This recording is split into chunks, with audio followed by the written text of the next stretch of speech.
In November 2020, nearly 3 decades after his capture, Shina Rambo sat across from veteran journalist Yinka Ayefele in the studios of Fresh FM and told the world who he had become. The interview lasted over an hour. It was broadcast live, and from the first moments, it was clear that something fundamental had changed.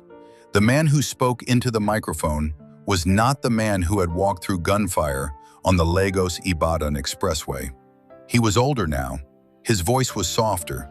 His movements were deliberate rather than predatory. He wore a simple white garment, the clothing of an evangelist, not a kingpin. Shina Rambo had become a pastor. The transformation, he explained, had begun inside the prison walls. A chaplain had visited his cell. There had been conversations, long conversations, conversations that stretched across months and then years. There had been a Bible. There had been, he said, a moment of reckoning. He did not describe this moment in supernatural terms. He did not claim a vision or a miracle. What he described was simpler and, in its own way, more unsettling. A gradual, grinding realization that the man he had been was not the man he was supposed to be.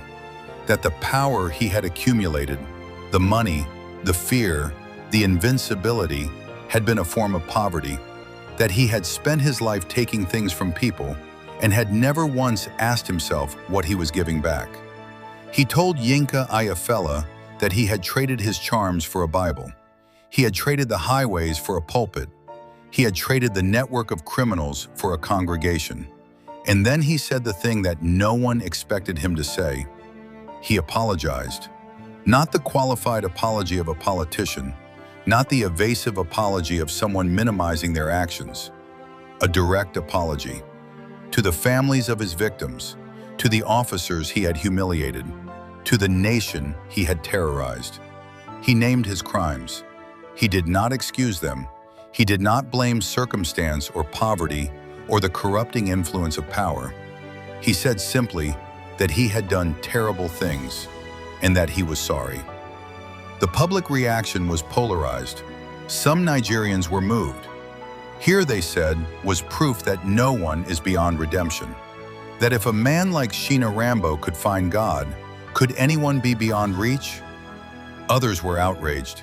They pointed out that victims' families were still grieving, that apologies from prison or after release from prison cost nothing, that a man who had caused so much suffering could not simply trade the gun for the Bible and expect absolution.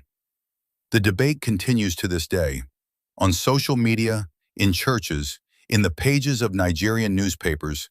People argue about what Shina Rambo's conversion means. Is it genuine? Is it convenient? Does it matter, either way, to the people whose lives he destroyed? There is no consensus. Perhaps there never will be. But here is what cannot be disputed. The man who was arrested on December 30th, 1992, the man who walked through gunfire, who vanished from bullet-riddled cars, who held an entire region in terror, is not the man who sat across from Yinka Ayefele in 2020. Something changed. Whether you call it God or psychology or the simple passage of time, something changed inside that prison cell. Shina Rambo's story ends not with a shootout or an execution, as so many Nigerian crime stories do.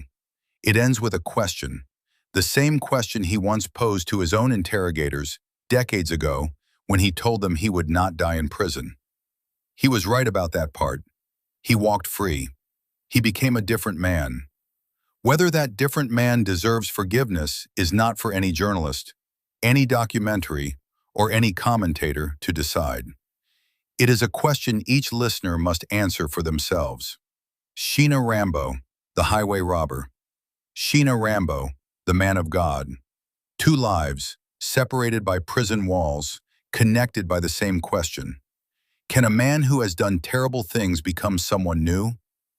The answer depends on what you believe.